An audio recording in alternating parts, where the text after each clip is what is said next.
In this video, I'd like to talk about transitions between paragraphs. So the idea is that as you conclude a paragraph and start a new one, you want to make sure that you have an adequate and clear transition that shows the reader how you get from point A to point B.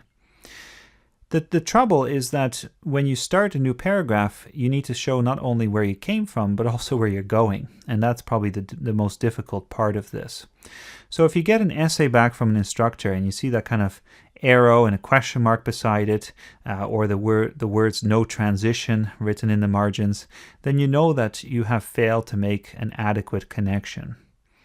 In this sort of mini essay, what I've done here is I've compared a couple of poems, and I want to show you how we can make this better, because there's some problems yet with what has been written here. The two poems are John McCrae's In Flanders Fields and Wilfred Owen's poem Anthem for Doomed Youth. And the thesis statement right now is arguing that the one commemorates the bravery of the dead, and the other one suggests that no language or ceremony can adequately capture the tragedy of war. So that's our thesis statement then at the end of our first paragraph. Our next paragraph is going to look at just one of these poems. We have to start somewhere after all. And it's going to make some kind of argument about it that both ties back to the thesis and also kind of summarizes what this whole paragraph is about. We say here then, John McCrae's In Flanders Fields commemorates the heroism of fallen soldiers, but also functions as propaganda for the war effort. It's quite a nice topic sentence, but there are a couple of problems with it. For one, it repeats some of the language of the introduction, and we want to avoid sounding repetitive. So the word commemorates is in both of these sentences, and that's a bit unfortunate. But more broadly, there's also a problem with scope. The scope of this topic sentence is actually larger than what the thesis statement says. So the thesis statement says that we're going to talk about the commemoration of the dead, but this introduces the topic of propaganda. And what I would do here is I would say, okay, well, the thesis has to be broader than the topic sentence, so we need to take propaganda and copy it at least, and also make sure we have it in the thesis statement. If it isn't a thesis statement, then obviously this whole sentence is going to be very repetitive. And what that suggests is that we might actually be able to kind of assume that the reader remembers what we're talking about, and we might jump into the poem a little bit more quickly and get to our specific analysis. So that's one thing to keep in mind. But the big thing here is that we want to make sure that we harken back to what came before without repeating ourselves too much, and then also indicating what we're going to talk about. Let's go next to the end of the first paragraph and see what we can do here that can be better. So right now the final sentence here reads, in the next paragraph we will see a different perspective on war. And one thing you should never do is kind of forecast what's coming. So just delete this sentence, get rid of it. It's not necessary to say this is what we're going to talk about next. Okay. The previous sentence to this reads, John McCrae's In Flanders Fields is therefore not only a haunting description of the effects of war, but it also constitutes a kind of propaganda. You can see there that what we've tried to do is we have tried to kind of summarize everything we've said, and that's fine up to a point. But in a short essay, you can usually rely on your reader to get your idea, and you don't have to keep summarizing at the end of every paragraph what you've just argued. Okay, so summarize if it's not entirely clear or you want to draw a conclusion that goes a little bit further, but don't just repetitively and annoyingly summarize everything you've already said. In fact, the previous sentence is actually much better as a conclusion. So this one says, it is not surprising then that McCrae's poem was used as a recruitment tool during World War I. And if we are recruiting, then that's probably some form of propaganda, and so this goes back to our thesis statement, which we have adjusted. Without repeating it, we haven't used the word propaganda, but it's clear that the intent or the meaning here is quite similar. And you can end your paragraph then at that point and scratch the final two sentences.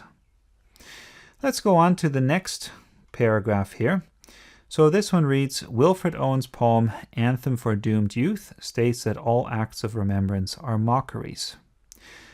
You can probably see the trouble here. This is a good sentence in general, and it describes the poem, but it says nothing about how it relates to the previous paragraph. So we really need to make sure that we indicate how this poem now is similar or different from what came before. And it's very simple just to add a little transitional expression, something like by contrast, right? By contrast, this poem states, and then we can clearly see that we are continuing and doing something different in this case. So the paragraph continues, and it gives some examples of how this poem shows that there is no adequate remembrance for these soldiers. Okay, and then at the end of this paragraph we have these lines about the contrast then between the poems. And if you find that this contrast is something you need to elaborate on at length, then it's probably a good idea to start a separate paragraph talking about that. But in this case, we have the contrast with Macrae's poem couldn't be sharper. Macrae tells us to take up the quarrel and hold the torch high. Owen ends with dusk and the closing of blinds. Macrae ends with light. Owen ends with darkness. If we wanted to be a bit more affirmative at the end, we could add something like thus, okay, that or indeed, some affirmative word that says, hey, look, now we're concluding. And I think that might make it a little bit more conclusive. But what I do like about this ending is that it's very specific. There's a nice contrast here, but we're letting the specifics of the contrast do the concluding. And that's often an example of effective writing. What you're trying to do is you're trying to make sure the example also shows the larger argument. And if you can do that repeatedly, then it's often not necessary to spell out how this ties into what came before. Okay, a couple more points here. Let's just go back here briefly to the beginning of this paragraph.